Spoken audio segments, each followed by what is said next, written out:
evening, good day actually. I don't want to say good evening, good morning or whatever. Good day everyone. Thank you very much for joining us in WiLAT Malaysia's webinar series, and we're on the third series today. Today we have on our panel our very special brand new global chairperson. Joining us is one of our panel speakers. We also have our Madam Ng from Sabah Ports from Suria PLC. She's also a committee member for WiLAT chapter in Sabah. This is in East Malaysia. And today moderating the event is Dr. Rohafiz, also a WiLAT Malaysia committee member. And of course, our chairperson for WiLAT Malaysia, Haja Zavia Abdul Majid. Now, without much ado, today's topic is about empowerment. This is the third strategic thrust of Global WiLAT that is percolated through all the national chapters for WiLAT as well as WiLAT Malaysia. So let me pass the mic now to our moderator, Dr. Rohafiz. The mic is yours, ma'am. Thank you, Madam. Thank you, Madam Raj. Good day to everybody. Thank you for the opportunity that given by the WiLAT Malaysia in order to moderate. Yeah, we have a very dedicated speakers, and then WiLAT, this is like a third series. For the skill set for the woman in the new economy. Now we're talking about empowerment.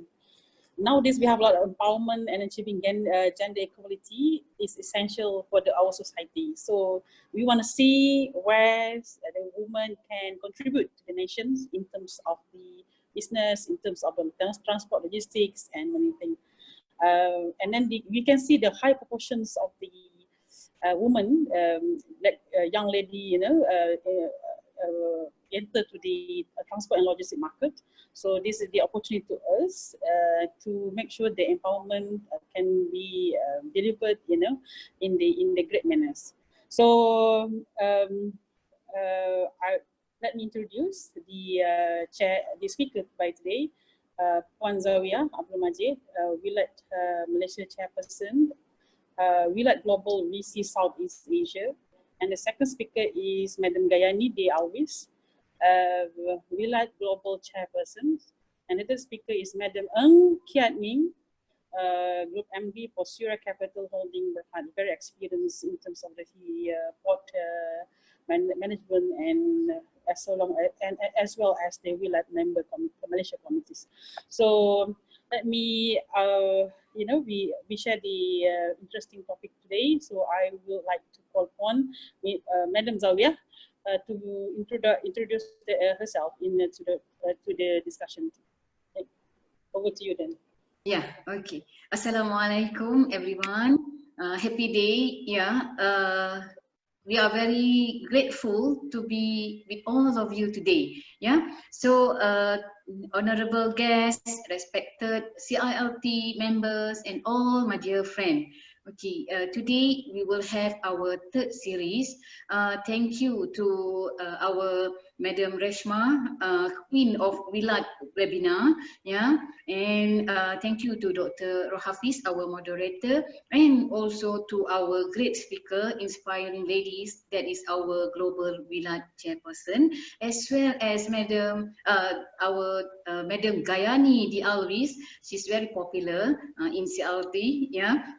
And also our Madam Ng Kiat MD from Sabah Port. Okay, so I would like to go through what is WiLAT all about. Okay, so thank you everyone for making your time to be with us today. Okay, so this is our third on empowerment, and previously we have our second series, entrepreneurship, and earlier on we have on leadership, where we have two great speakers, Dr. Dorothy Chan, now is our immediate past WiLAT Global Chairperson, now, and also Madam Judy Chong. And next who are we? We are Women in Logistics and Transport, we are Council of CILT Malaysia, established to champion and promote the role of women in logistic transport and supply chain related field in Malaysia.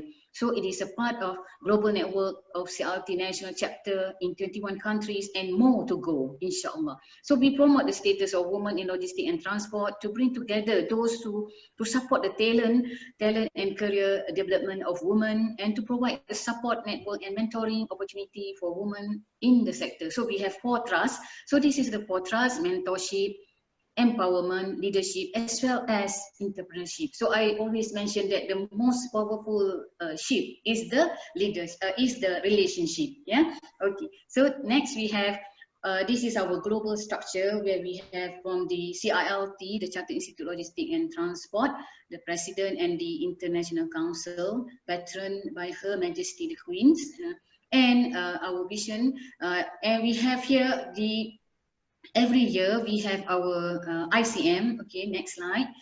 We have in 2011 in Sydney. So this is how we started Women in Logistics and Transport. This is the idea come from Hajjah Aisyah Ibrahim.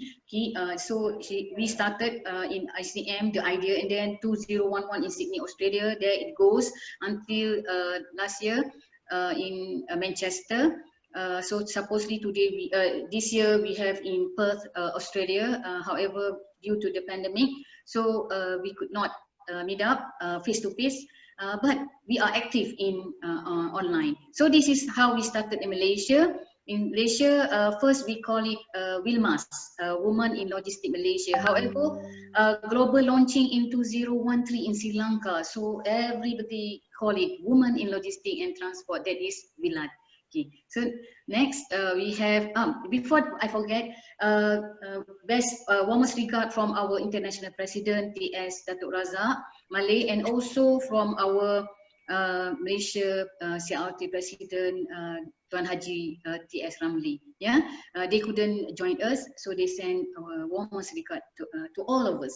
Okay, so this is we have in Malacca 2014, and it is a very cheerful event, and it's very memorable. Yeah. Okay, and then this is the WILAT Global Governance, where we have from the Council of Trustees. There it goes. Global WILAT Council, WILAT Standing Committee, and territories.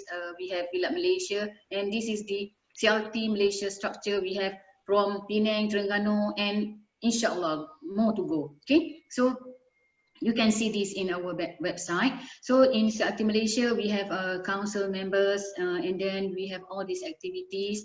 So we encourage everyone to join us. Yeah, all of you are welcome to join us. Yeah. And this is some of the activities where we have with Apex WIT mentorship and Ministry of Transport, and WILAT TikTok networking, where CILTM accredited more than 26 colleges, university training providers, and we also have CSR to the autism child, and the international linkages in South Korea, CILT Jakarta, Singapore, Hong Kong, India.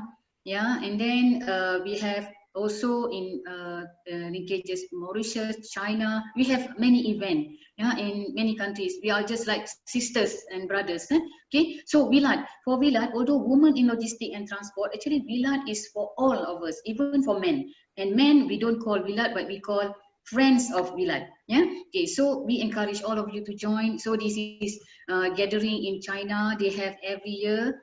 So last year we have in China, and we also meet up Cambodia, connection in China. Yeah.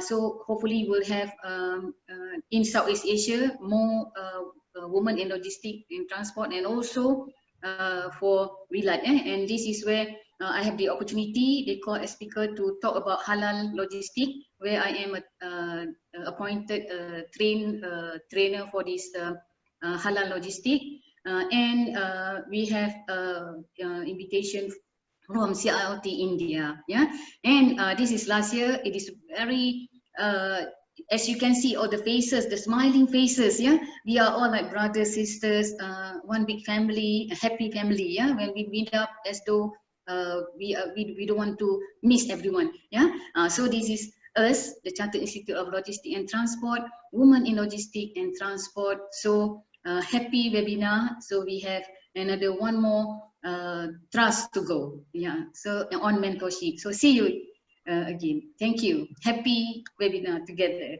Yeah. Dr. Rohafiz, Doctor, can you please put your mic on? Yeah. Thank you so much, Madam Zawia, for the interesting opening, session. So we would like to hear more from you on the activities program that delivered by WiLAT Malaysia. We just wondering if the, on the effect of the women empowerment in terms of the logistics and transport, and then and then if I think it's quite good, interesting discussion in terms of the how young women will play a biggest role in terms of economic contribution to the logistics and transport as well. So I will pass the second session to Madam Jayani, Jayani de Alwis from WiLAT Global Chairperson, as a WiLAT Global Chairperson. So over to you then, Madam. Thank you everyone. Let me give me a bit of time to share my screen. Yeah, I'm going to add a little bit accolades to Gayani. I'm going to say she's our superwoman. I mean, this lady has really taken us to places that unimaginable heights. So I'm also very excited to hear what Gayani has to show us today. Yeah. Okay, so you will allow me to share now, right?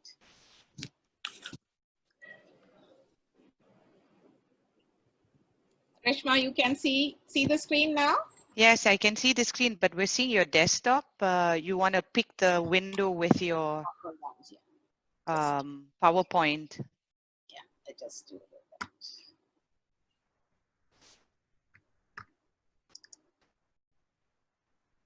that. Also, can the panelist, apparently one of the attendees has mentioned that they can't hear us clearly. So maybe you want to put the mics on closer to your mouth, probably. All right. Okay, we take note on this one, Madam. Yeah. Now, can you see the screen? No, I think, Gayani, you just take the screen share off and then start again, and then look for the window with your screen, or would you like me to do that for you? Yeah, I will wait. You can do that, but then I can do the screens, no? Slides. Yeah, but you'll have to, if you're going to show the slides, you can go ahead. If you want me to, you'll have to make me a host. Wait, I will close it. Give me just, now I'm going to do this. Okay now? No, ma'am, still not here. Still not on the screen. Yeah, I'm now trying to do this now.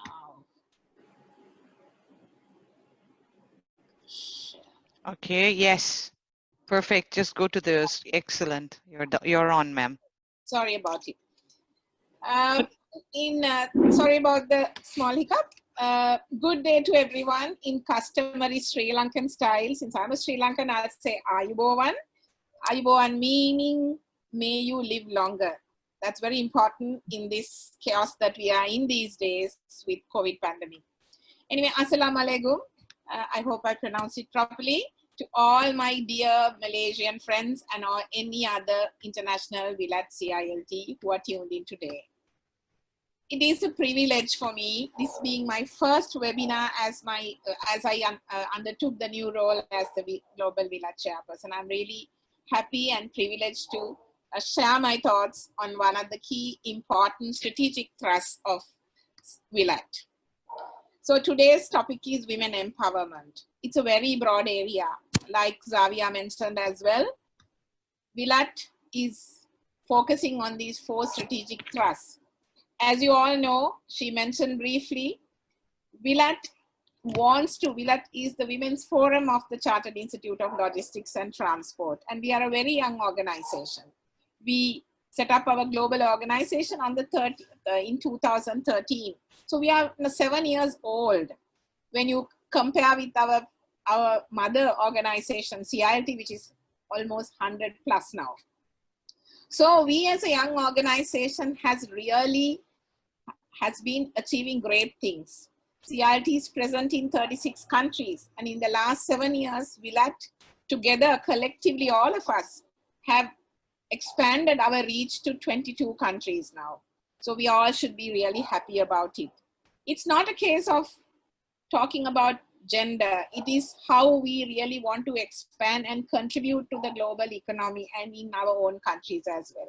So in that respect, as a professional body and the Women's Forum of the professional body, what we want to drive is we will look at four strategic thrust areas: the mentorship, empowerment, leadership, and entrepreneurship. So it's quite opportune that you have chosen empowerment to speak about today. So I just looked at the dictionary, and this is the Webster dictionary defines what empowerment is. It says granting of the power, right, or authority to perform various acts or duties. This is the simplest definition of what empowerment is all about. Do we as women have that power, the right, and the authority to perform our duties across the globe? Unfortunately, it is not. I would like to bring your attention to the Global Gender Gap latest report of 2020. Empowerment means giving women the opportunity to take part in the economic development, allow women to study and achieve the education qualifications and access to education. Health and survival, health and well-being is an important part. And of course, the decision-making, political empowerment. No point in having all of the above if you don't have the power to decide what really is needed for you. So these are the 4 elements that the Global Gender Gap 2020 report talks about. So let me go a little bit deeper to understand. It is very disheartening actually to say, although there is a slight improvement versus last year to here, under these 4 areas where we are placed, if you look at the Global Gender Gap Index is 69%. Whereas if you look at the other 4 parameters, we are somewhat better. I mean, of course, we are almost close to 100 and achieving parity in the health and survival sub-index and educational attainment. This is a global average, but in some countries it may not be the case. But if you look at in the political empowerment sub-index, we are very, very, very low at the 25% level. And economic participation and opportunity that women have less than, I mean, almost 50%, 58% there. So if you really look at, women are not empowered globally. If you really want to be empowered, there should be equal opportunity. That is where the situation is. So we should not talk about it, complain about it. Some things are within our control, some things are beyond our control. What is it that we need to do? So we as women in logistics, what we do is, we want to really be at the forefront of driving these agendas to really get the women's voice heard and improve the status of women in our sector. So that's what we are doing. A little bit more statistics. So as per this report, it says, if the world to achieve gender parity, it will take 95 years. Very sad, not in our lifetime, not even sometimes in our children's lifetime. So luckily, from last year versus this year, there is an improvement. Last year we were 107 years, now we are within 95 years.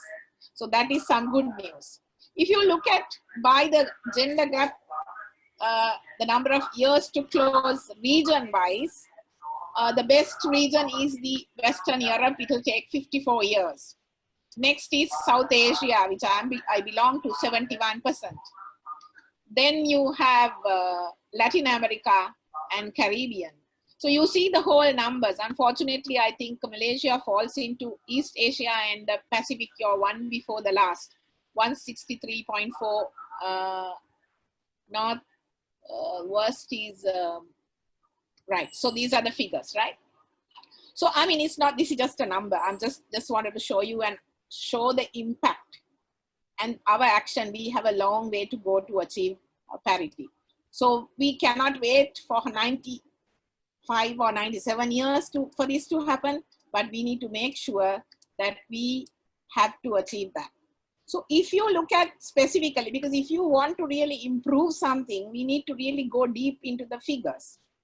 So in the global gender gap ranking, if you look at those 4 subsectors, if you look at the economic participation and opportunity, now this gender gap ranking was done for 153 countries. So out of 153 countries, I just put Malaysia figure here because I thought it will be more relevant for you. And also since I had the Sri Lanka figure, I put it here. So economic participation and opportunity, Malaysia is placed 97 out of 153. Education and attainment, you're better, now 86%, 86th ranking. Health and survival, 84th. Political empowerment, 117th, which is not good news. Whereas in Sri Lanka, we are not so good in economic participation because female labor force participation in Sri Lanka is 36%, whereas the global average is 48%. So like that, but luckily we have a very good health system in Sri Lanka. Free health, education and health both are free in our country. So health and survival, Sri Lanka is having number one. There are 39 countries in achieving parity in the countries around the world. So if you really look at, this is the situation in the world, and we need to understand what is it that we need to really do. Because if you really look at different countries, women contribute a huge deal to the economy. I mean, in Sri Lanka, if you look at 29% of the GDP of Sri Lanka is contributed directly by women. And in Pakistan, 11%, Bangladesh, 19%, India, 18%. So although we are ahead of South Asia, we cannot be happy because if the world population is almost little more than men, then at least the contribution that the women make should be at least closer to 50, which is not the case, which we need to really work on it. If you look at the top end of the corporate ladder, the women who have broken the glass ceiling, the percentage of women in companies at board of director level, these are the countries who have at least 1/3 of women at the top. And these are the countries below, which has 1/5 of that population. Women have really broken the glass ceiling and gone up to that highest level in the organization. Recently, Clorox appointed another lady CEO. With that, in Fortune 500 companies, we have 38 women holding senior leadership positions, which is good news. It's a record. So you see some improvements, pockets of brilliance in certain countries, especially in Scandinavian countries, but the situation is still not okay. So that was the global context. So let's understand our sector. Now, we know logistics and transport sector, the global market value is $4 trillion. And globally, 12% of the global GDP, transport and logistics account to 12% of the global GDP. And we are a growing industry. We actually saw the importance of global supply chain logistics during this pandemic. Everything came to a standstill because some places, some countries, almost even in developed countries, the whole machinery came to a standstill because we had issues in our supply chains. It's a growing industry. As long as humans have their needs behind every product, service, event, anything, there is a supply chain. So I always say, if there is no supply chain, there's no life on this planet. So it's that important. So therefore, this is a growing industry. And unfortunately, this is highly male dominant, and we all see as female unfriendly. I don't think like that, but most people feel like that. Because historically, there is high physical effort involved. Muscle power is needed. And also you have long working hours. As women, we have other priorities in life. So these are challenges that we have in our industry. So there are so many barriers which prevents women empowerment, right? Because if you want the freedom, if you are to give women to given freedom, then you need to ensure these barriers are removed. But unfortunately, there are so many societal factors. Society sometimes, especially in Asian cultures, have biases where you see like these particular roles are not meant for women. And these roles are not good for women. So these kind of biases are there. Then there are policy inconsistencies in countries and archaic laws, and also sexual harassment and discrimination, not only in the workplace, commuting to workplace, and various situations women face real hardships. And also our infrastructure and the facilities are not conducive for women to come into world of work, and also even at the home front. So therefore women weigh the pros and cons and decide, okay, I don't want to do this. This is not for me. I will look after my family. So therefore, obviously your economic participation figures are getting hampered. And also those who are already working and made a choice to work, there are wage gaps, inequalities in salary structures, and so many unconscious biases. We cannot only blame the men for that. We as women also have unconscious biases. So we need to understand these issues. So a bit of a background on what these unconscious biases to understand. We sometimes feel we always, not only women, most underestimate women's performance and overestimate male counterparts. Sometimes I know some women don't like to work for women bosses. They prefer to work for a male boss. So you feel that when you're working for a man is better and they can perform better than women. And there are attribution biases, because women by nature don't openly talk about their successes, and they don't overtly go and get credit for what you have done. So men, on the other hand, is having that attribute where they always get the credit for the successes that they have achieved, and women end up being blamed for failures. And maternal bias, because you always feel women have to look after the family. You women only have to do that. Career is for the man, especially when you have children, young children. And there is a research that has been done. It says more children you have, more men start to work and they get more into the employment, whereas women, it is the other way around. So you have these biases. And finally, the confirmation bias, right? So you feel that the society, the ethnicity, various unconscious select people like ourselves because we believe our own attributes. So there is this old boys club, you have your own, biases about, okay, this person is from my school, my ethnicity, they belong to my golf club and this kind of thing. And then you select. And women by nature doesn't socialize because they have their work-life balances that you have to manage. So you need to understand these biases. This is another issue that prevents women getting into the world of work. But when you really look at the way that the world is changing, there are so many opportunities. Luckily for us, world is changing at a rapid pace.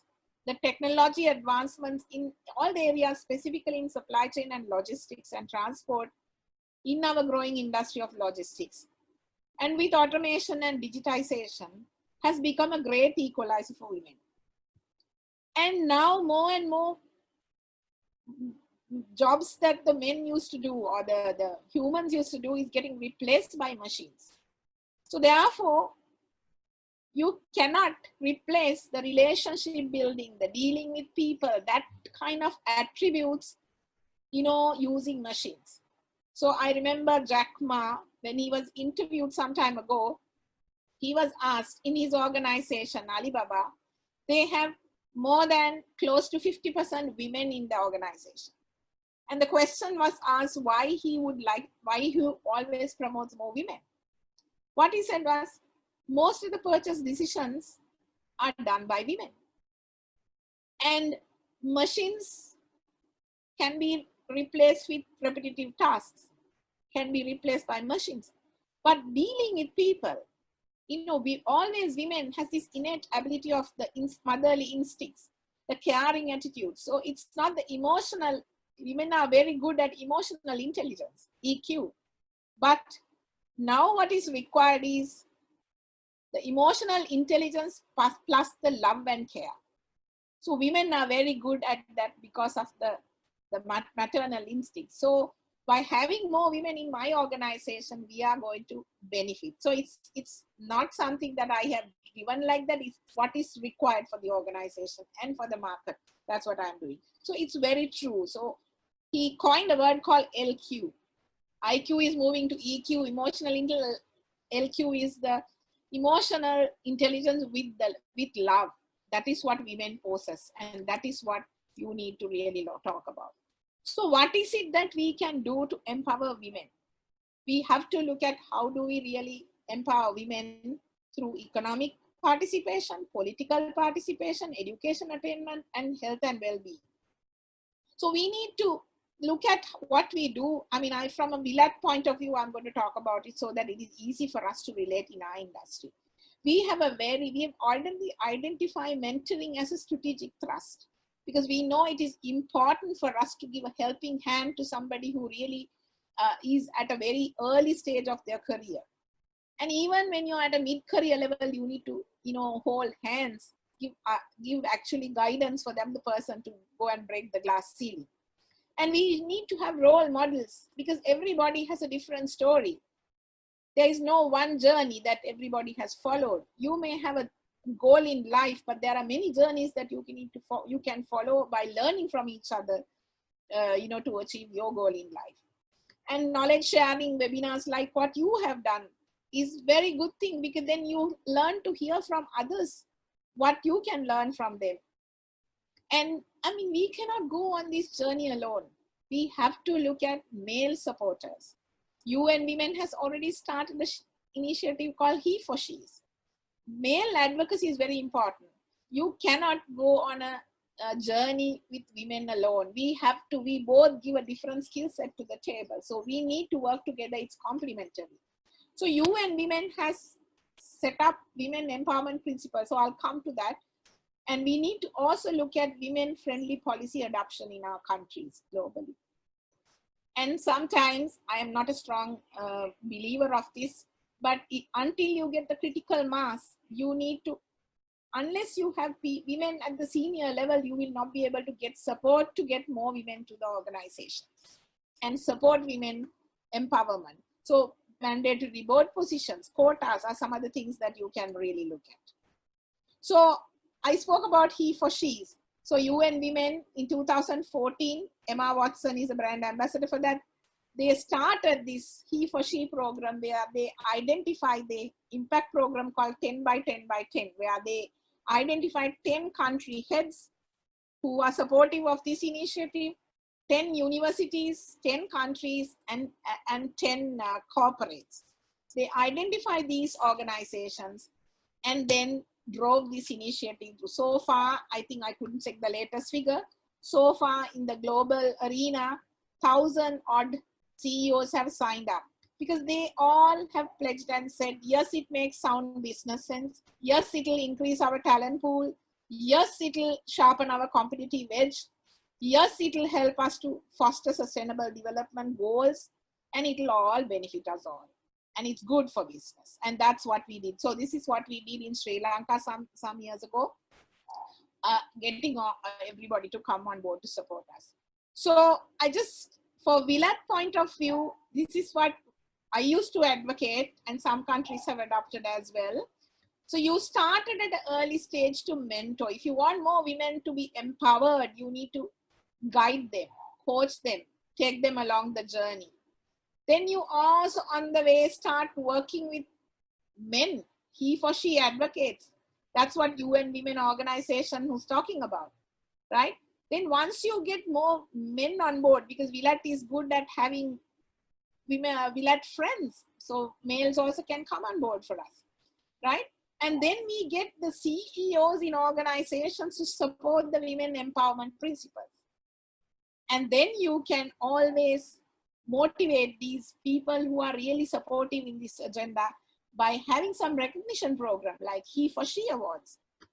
When WiLAT Sri Lanka celebrated the 5th year in 2018, our then international president Kevin Byrne came to Sri Lanka, and we organized the He for She Awards, and some of the international members like Dorothy, the Hong Kong delegation, and from Pakistan, most of them attended that event as well. So this is some journey that we can talk about. So I'll quickly take you through the benefit that women empowerment will give you. This is the Asia Pacific story. I specifically identified this because it is very close to your heart in Malaysia. So this is a McKinsey Global Institute analysis that was done. And according to them, they say by focusing on higher female labor force participation in quality jobs to boost the economic growth, and also addressing the pressing regional and global issues of women underrepresentation in jobs in the economic participation, and capturing the economic and social benefits of improving women to access digital technology. Because as I mentioned to you now, you don't need physical power, you need the brain power. You need to use this newly emerging digital technology. It is going to be a great equalizer for women. You can work from home, you can get involved in the world of work by taking part in the economic participation. And shifting attitudes about women's role in the society. However much you do all these things, the societal pressures sometimes prevent women coming into the world of work or involved in entrepreneurship. So those things have to be identified. And collaborate on regional solutions, because you don't need to reinvent the wheel. Now, WiLAT is a global organization. We get together, we learn from each other's good practices. So in terms of financing or the knowledge sharing, powerful catalysts, and we can be a powerful catalyst for gender equality. Now, by adopting these key areas in our countries, especially in the Asia Pacific alone, the opportunity to get economic growth, I mean, you can add $4.5 trillion additional annual GDP by 2025 if you get the women. So why are we waiting? This is quite a compelling business case. I think it is good for the business, good for everybody, for us to get involved in doing that. So I'm just in the last slide by closing the gender gap, because women empowerment is all about getting women to get involved in political involvement, economic participation, education attainment, and also health and well-being.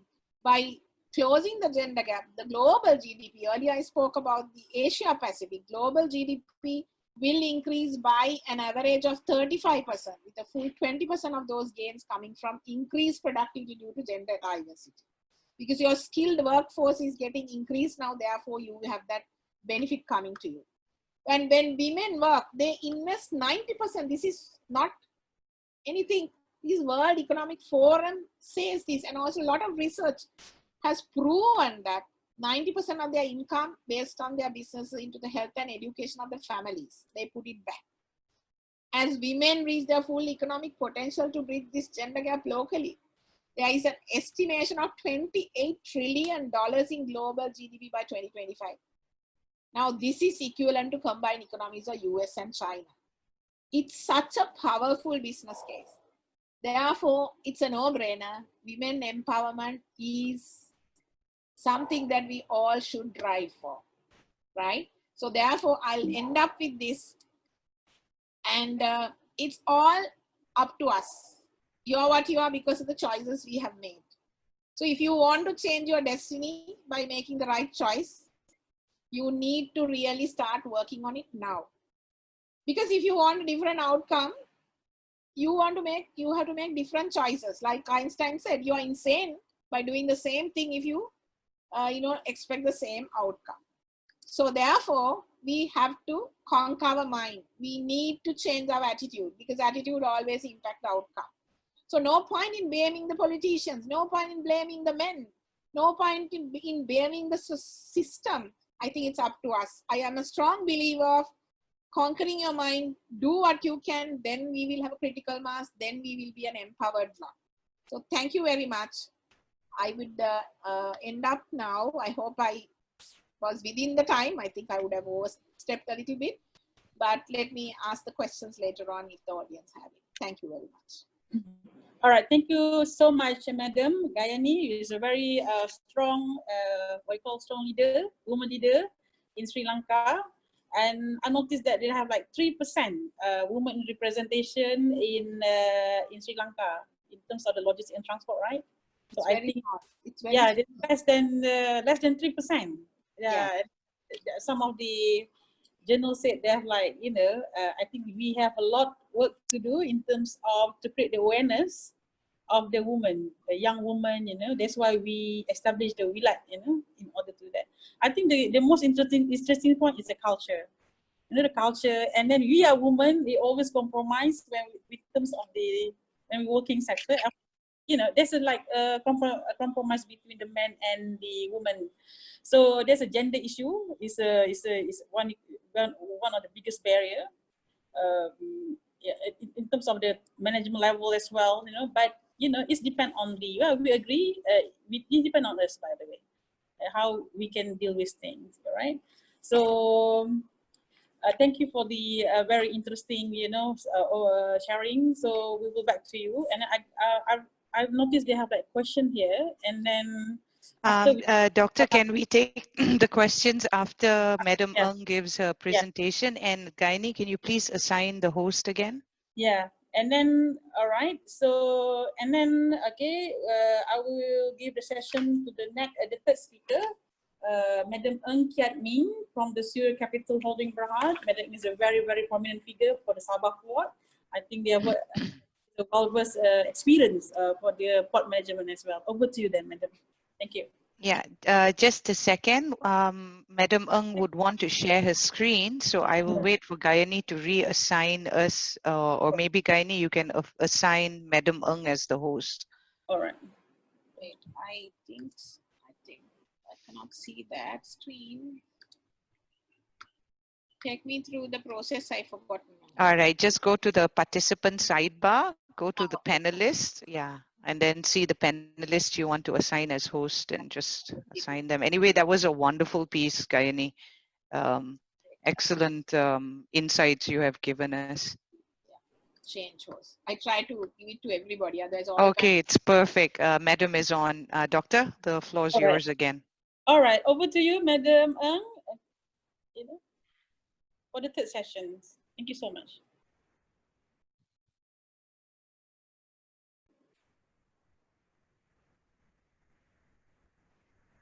Madam Ng, you have to release your white mic and start sharing your screen.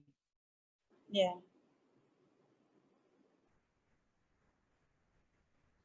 Madam Ng,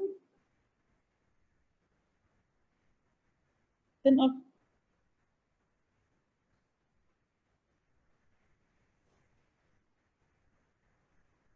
Okay, maybe while Madam is getting her screen up, maybe you can take 1-2 questions and ask Gayani while Madam is preparing. All right. Okay. We go to this. We go to the Q&A, and then one first question said that how do women prefer only working for women? And the question for the Madam Gayani, is it because of the culture or nurturing? Yeah, it's yes and no, I must say. Some women are very motherly, have very motherly instincts and all that. So, and when you, whether you're a man or a woman, sometimes depends on the relationship and how you really deal with your subordinates or peers. So sometimes women can be also very nasty and not supportive. So sometimes culturally, women like to work with women in certain cultures. But in certain cultures, even in Asian cultures, I have not seen that prevalence that much. But there are good male bosses. So personally for me, if I really look at my career journey, I have always had male bosses. I never had a single female boss. But all throughout my life, they have really supported me. So it is how you really make use of that opportunity that you get from your bosses or peers or the mentors that you have. But of course, having said that, culturally, dealing with a man as your mentor or a superior, there are cultural issues also sometimes because you can't be going and meeting them at odd places and various. Exactly.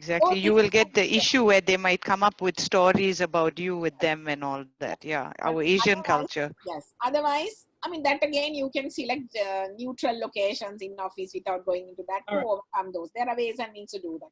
But generally, I would say yes, it is easy to work with women, but having said that, there are nasty women as well. Who will not support. Alright. So it's not a case of, Okay. Madam, Madam, are Rohini. you okay? Yes, I'm Yeah. okay. Can you see the screen? No, madam. Can you try again one more Oh dear. time?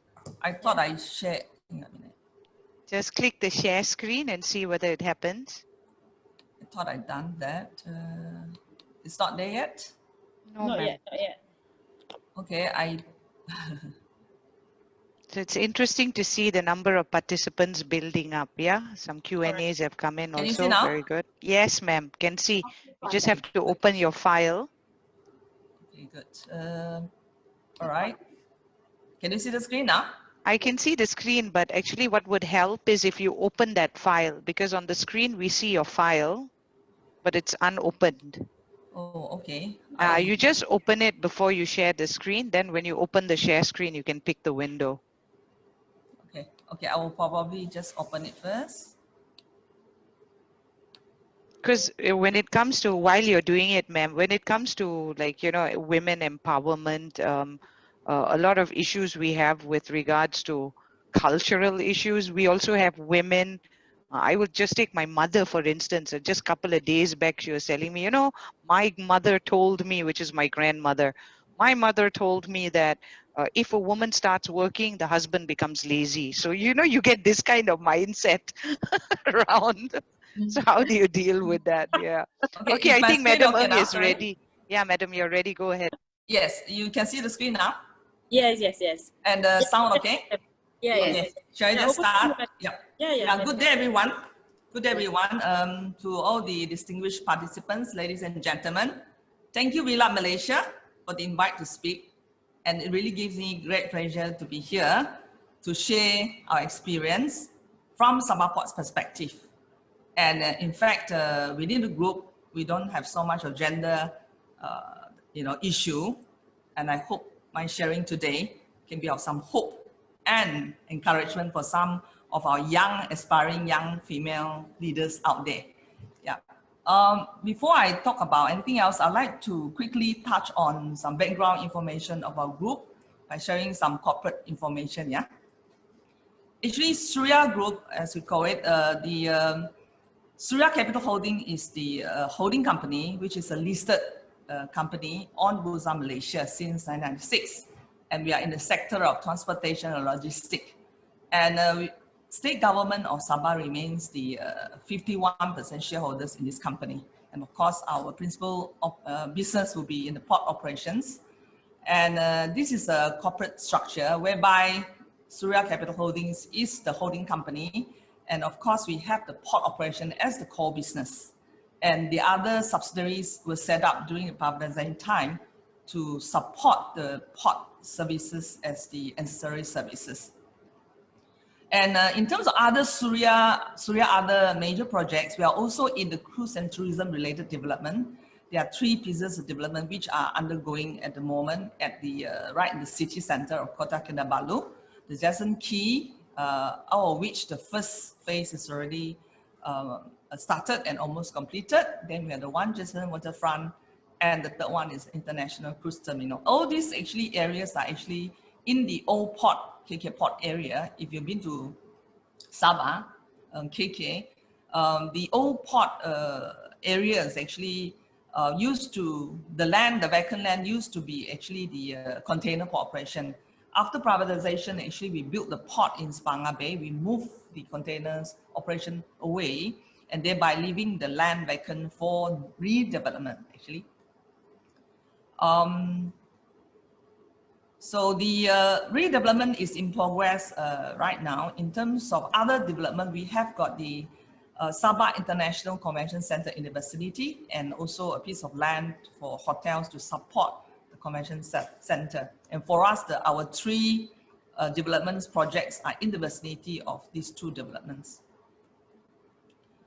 This is a futuristic picture, artist's impression of the new city focus in the making. We will see this hopefully in 8 to 10 years time. Actually, it's it's the other side of the KK city. We call it a new city focus. As you can see that the SICC is a Sabah International Convention Center, and KKCC is actually, these two actually belongs to Sabah, which is a state government owned. And JQ, ICT, and IW is actually our own projects. Just very quickly, just to give you a background what is Suria Group and what we do. And this is another perspective, artist's impression of how it looks in the future. Okay, talking about Suria, in fact, Suria used to be in the finance sector. Yeah, we used to own Sabah Bank and Sabah Bank because the merger policy, we disposed of all the banks. And there was a time we have a lot of cash but no core business. So to stay listed, we must quickly get hold of core business. That's when I joined in 2001 actually. I remember second day I was sent to the ports to look at core business and the whole negotiation. So I was there from day one actually, during inception in terms of the core business. The whole negotiation took 3 years, and in 2004, we actually successfully acquired the ports through privatization, and we also set up other subsidiaries because of that. So in a way, in terms of Suria Group, that's a turning point we're talking about. So that's for the group, and in terms of what we, in terms of the size of the company, we normally do about 250 million in terms of revenue, and net profit consistently we've been achieving 50 odd million over the years. And hopefully this year, I think this year's revenue and profit will be down. Hopefully it will not be so much affected, probably 30% or thereabout. So let's talk about the privatization exercise. Through the, as I mentioned, the core business was obtained through the privatization exercise, whereby the ports, which were formerly under the state government, have been now acquired by Suria Group. Of course, the consideration was cash. What we did was we bought over 30 years commercial operations of the ports.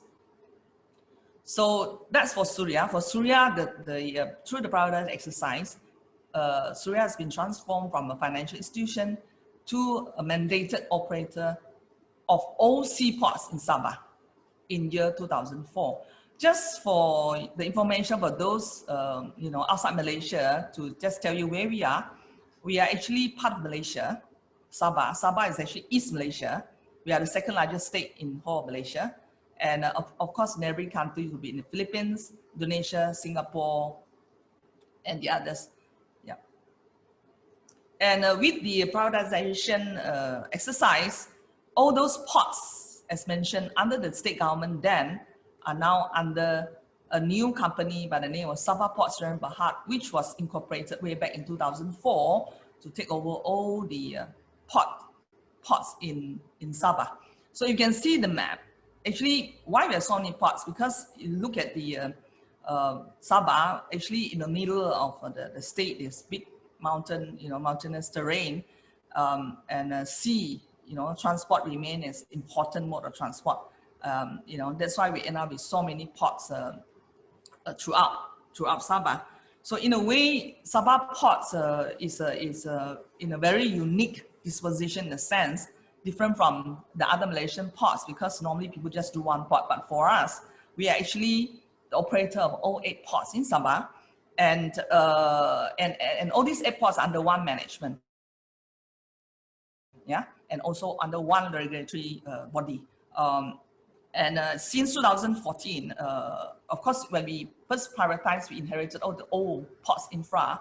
But since 2014, we have been, have done a lot to enhance the port efficiency and spearhead the logistic and infrastructure development in the state.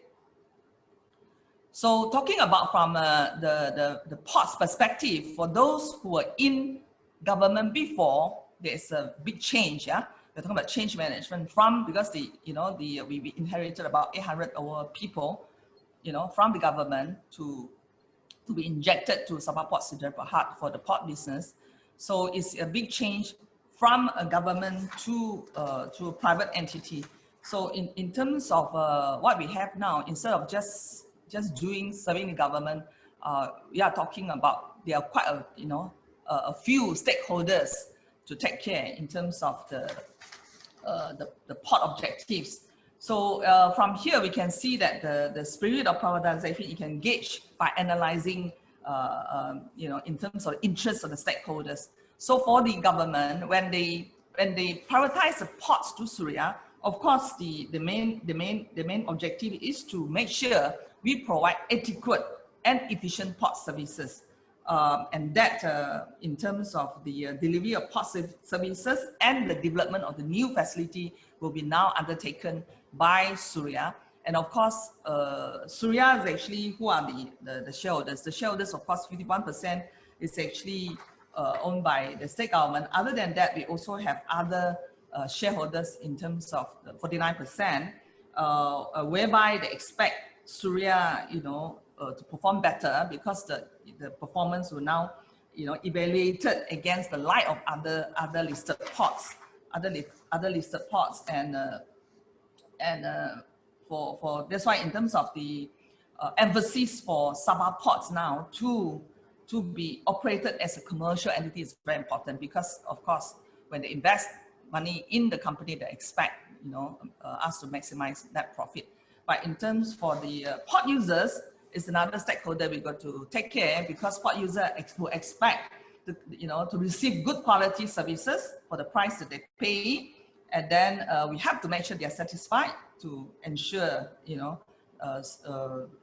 steady revenue streams and also the market share. So Sabah Ports as commercial entity would have to ensure that the facility of the ports be continuously upgraded to serve the port user.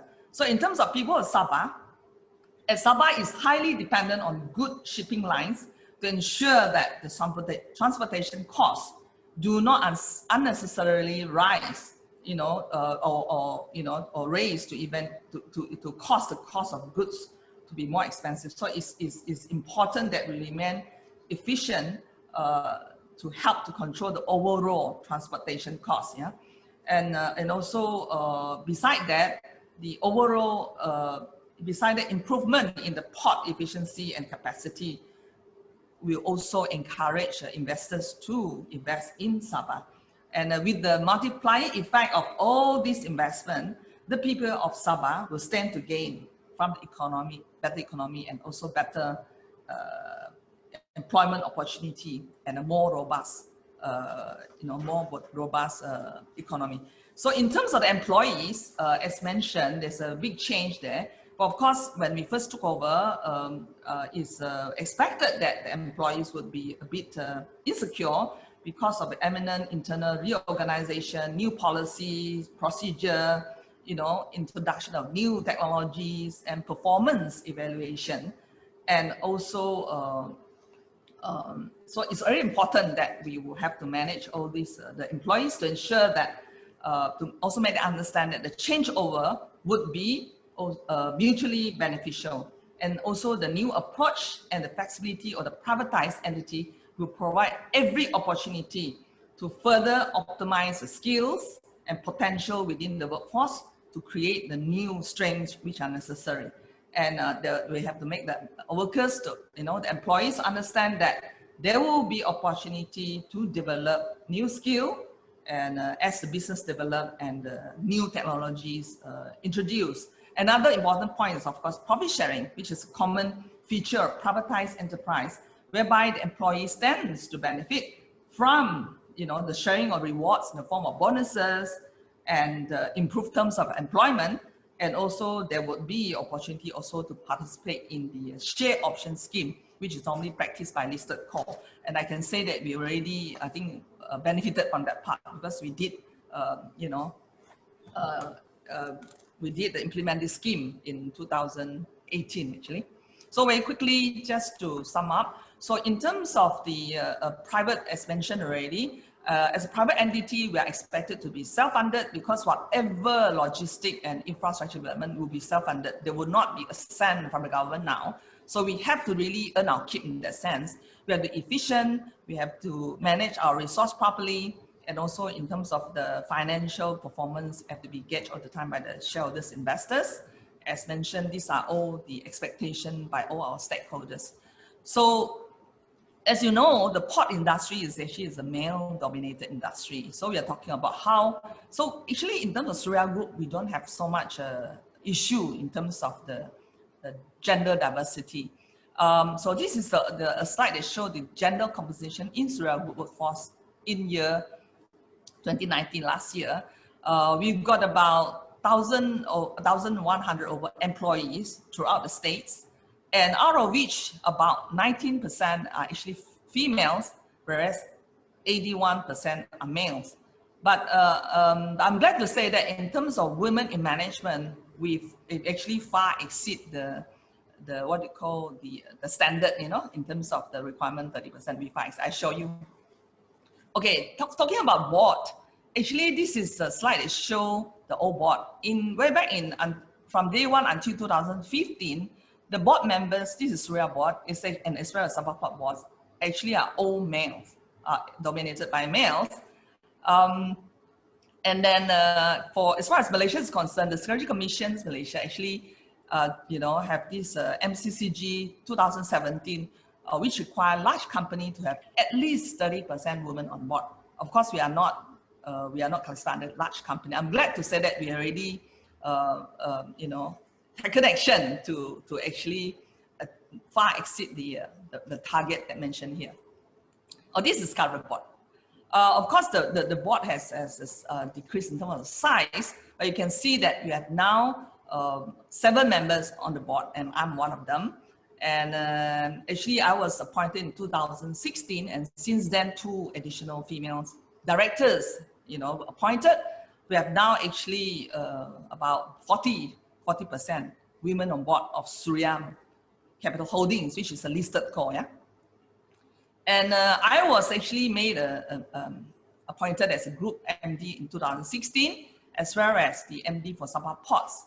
And I would say that I was the first female director actually for the group as well as for the operating company. And I also sit on the boards of a few subsidiaries. And as mentioned, in terms of transformation for the 2, Suria Group as well as Sabah Ports, I've been there since inception actually. I've been involved from day one in terms of implementing all the changes and all the initiatives. And also I'm glad also I've also participated in empowering women in that sense, appointing women to management as well as to the board. I was actually a member of Sabah Women Affairs Advisory under the state government from January 2017 to December 2018. And I'm also currently the chairperson of Sabah Logistic Forum, and I was conferred the FCILT last year actually. And this slide shows, this is my management team in Suria Group actually as holding. As you can see that I've got 12 members here, executive committee members. Out of the 12 members, I've got 9 women. That is about 75%, yeah, 75%. I've got the female CFO, I can see, and 3 GM, out of whom 2 are females. This is for the Suria Group. And for Sabah Ports Management, as mentioned, I've got the 3 GMs, out of which 1 GMO is male, and under the GM operations, we have all the ports, 8 ports. 7 ports are manned by male and 1 by a lady port manager in Tawau. And for the other members, the senior management, mainly they are in the shared services, under legal, finance, and various positions. Yeah. Madam Ang, sorry, we really running out of time. I just wondering if you can, like 2 minutes for this one. Oh, okay, sure. I will go through the slide very quickly now. So in terms of this is the slide that shows all the port managers. And in terms of the company under the management, this is the recent awards we have already won. 2019 actually, we won the Green Port Award for Sabah Bay, which is a flagship port for Sabah Port and Berhad. And then recently last year as well, we also won the Sustainability Report. The picture shows our CFO receiving the Silver Award in Jakarta for this Sustainability Report Award. And recently in February 2020, Sabah Port Berhad also was awarded Port Terminal of the Year, Southeast Asia. And I was also awarded Woman of the Year in Port Terminal Industry for 2020. Okay, this is an important slide, how we empower women, yeah? Actually, in Suria Group, we emphasize on meritocracy. Any individuals who show performance will be rewarded and advanced regardless of gender. We ensure there's no bias towards gender and that women are placed on a level playing field.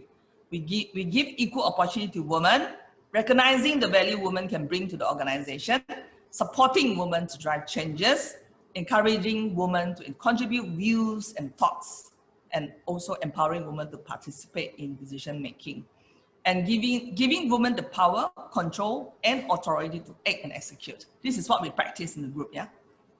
Very quickly, I want to share with our colleagues. Madam Lai, who is the first female port manager in 2013. Before, there's no such thing as a female port manager, actually.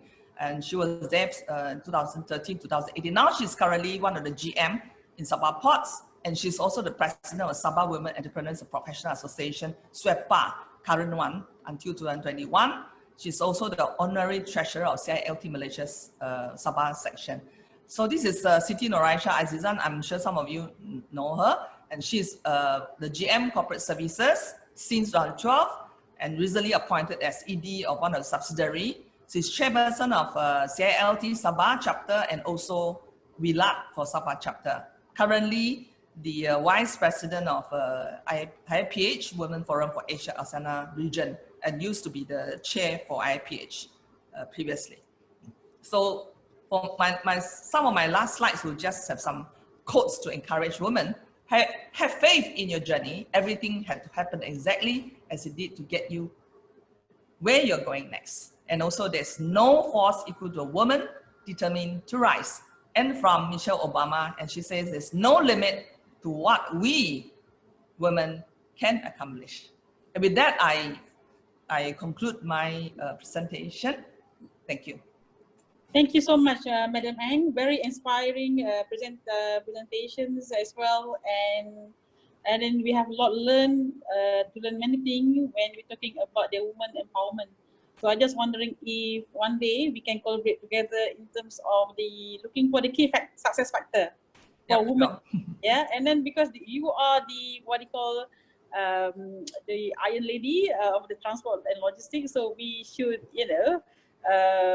for the betterment of the nation, for you inspire the young women, we should looking for the option for determine the key success factor. So in terms of the logistics and transport, I don't see any. We have lacking evidence on what you call in terms of literature on this one too. So thank you so much for the panelists. Very interesting. So all the presentation. Now, can we take one question because we're actually gone above 7 minutes above our time.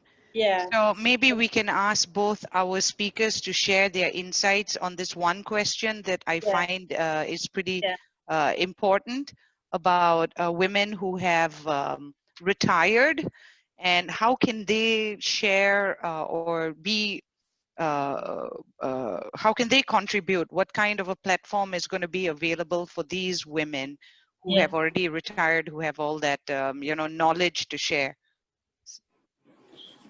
So this is the question from I think it's Prof. Sabaria, right? Yeah, it's from Professor Sabaria, exactly. So this Professor said, how do women leaders who have retired from the job, retirees, continuously contribute to the development of the human? How do we empower their tacit knowledge? Well, that's quite interesting as well from the professors. What the platform available for them are they seen as important in the women agenda? Maybe Madam Gaya will, free to answer this one.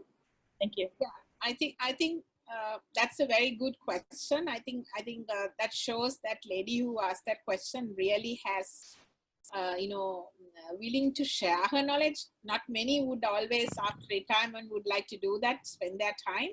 But I think that's a very good, honorable intention. I think WiLAT is all about that. If you really want to contribute to the women in the industry and also share your knowledge that you have acquired over the years, we have ample opportunity within WiLAT. Now in WiLAT Malaysia, we are driving this mentoring program. We have this empowerment, leadership and all that. So one immediate thing that you can do is by taking part in knowledge sharing sessions like this. When you share knowledge about your experiences, somebody can really pick those ideas and apply in their own environment. And then you can do that. That's one area. The other thing is you can get involved in conducting workshops, practical workshops. It's not only like theory. You can support WiLAT to conduct programs, training programs, and then you have small workshops, you know, then share your practical examples, insights, and take them to field visits, show them how to operate a port, what are the challenges, the specific areas, technical aspects and all that. The third thing is mentoring. That's a lifelong thing. I mean, you can, as senior women, I mean, in Sri Lanka, it's very successful for the past 6 years. And some countries, I know they've already adopted that.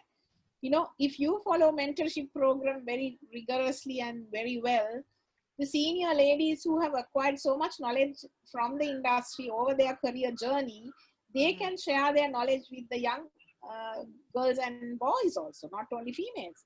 So this sharing, the mentoring, you know, knowledge sharing and all that can really be areas that they can actually come on board with WiLAT and do that. I'm glad that she asked that question. I hope, Stavia, you will get in touch with her and get her services. Yeah. Not many always would like to come. Yeah. Okay. Madam Gayani, let me say something. Actually, I also would like to thank Professor Sabaria. Actually, she is our former, she is a chartered member, CMILT. Okay. And yeah, she is also one of the former council members. Okay. Yeah. So, but recently she's busy. So now I think it's good to have her in around. Yeah. Thank you, Professor Sabaria, if you are listening. Yeah, thank you so much. Okay, thank you so much. Yeah, I suggest one more thing. I suggest you develop a database of, you know, the knowledge, you know, sharing people who with all that kind of expertise that you have in your country, or the ladies who are in the industry, and then yes, reach out to them. That way you can do that. Yeah. Yes. WiLAT Malaysia welcome everyone. Let us to. Yeah, to maybe what we can do, ma'am, is we can organize after we finish our 4 series. Yes. We can organize engaging all our wonderful ladies that we already have in our network. Yeah. Thank you so much.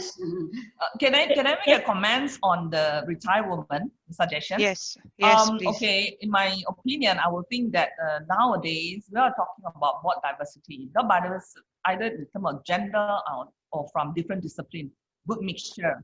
You know, of those women who are actually retired with rich experience and actually offer themselves to sit on certain boards to help out, to help in terms of running companies, to help make good decisions for companies. And other than that, of course, we've been talking about mentoring, you know, and all those coaching the younger ones, and also involve, you know, in things like WiLAT and other NGO, Sabah and other organizations to give back, to give back. So I think there are a couple of things that retired women, you know, can do it. Can I also add something, Madam? Can I move to Sabah? I always love Sabah. And something about Sabah where you guys seem to be recognizing women more than the rest of us in Malaysia. Yeah, so, that's why, as I mentioned, hopefully my sharing here will help to motivate some of the young people outside. Definitely. Of course, I have to mention here also, what I become today is also due to, you know, decision and action by men. You know, without the support of the men, we would not be where we are today. Especially, you know, my predecessor, the board members. And for one, I have been actually, as I mentioned, from, you know, inception to where we are now. I joined the company actually only as a senior manager. Actually. So as I work and efforts were recognized, and I would say that I'm fortunate enough to experience, I don't see any prejudice actually in terms of gender, not in our group. So, I mean, before, as mentioned, we didn't have any board manager, no board, you know, no female board member and all that to where we are today. So that because we emphasize on meritocracy, no biases. All right, thank you, Madam. I think the issue is here, if we can, you know, if we can like determine the key success factor for the woman to be a leader, I think it's quite you know, but talking future future work to be developed as well. Yeah, it's like a So, practical handbook for us. Exactly. Yeah. Exactly. And Yes. then can we take one question, or we can finish No, now? I think we ought to end the session. We've already passed Yes. the timing. Yeah, Yeah. it's 14 minutes past. So we Alright. thank everybody. Thank you so much, Gayani, Madam Ang, Dr. Rohafiz, and of course, Yeah. Haja, you're the woman who's Yeah. running the show here. So thank you very much. Thank I you. would Thank like you all. Yep. Thanks. You're Thank welcome you. to come to Thanks a lot. Sabah anytime. Yes, Yeah, definitely to climb the mountain again. Yes. Definitely. All So right. one Okay, last bye. thing, WiLAT is leading to the changes to more open, equal, and inclusive industry. So please join the Yeah, Chapter yes, Institute of yes. Logistics and Transport, and through WiLAT Malaysia, through WiLAT Women in Logistics and Transport. Have a wonderful day, everyone. Yeah, and maybe Thank one more you. message, Haja, to resonate out there. We have quite a number of female charter members already and female members of CILT. Yes. Please come and join us in WiLAT. Get more involved with us. There's so many things that can be done for all of us. Yeah. Right, ma'am? Yeah, Right. we need you. We need you to support us Thank you. to get, Bye. to get the activities done. Yeah. Bye-bye. Thank you. Bye. Bye.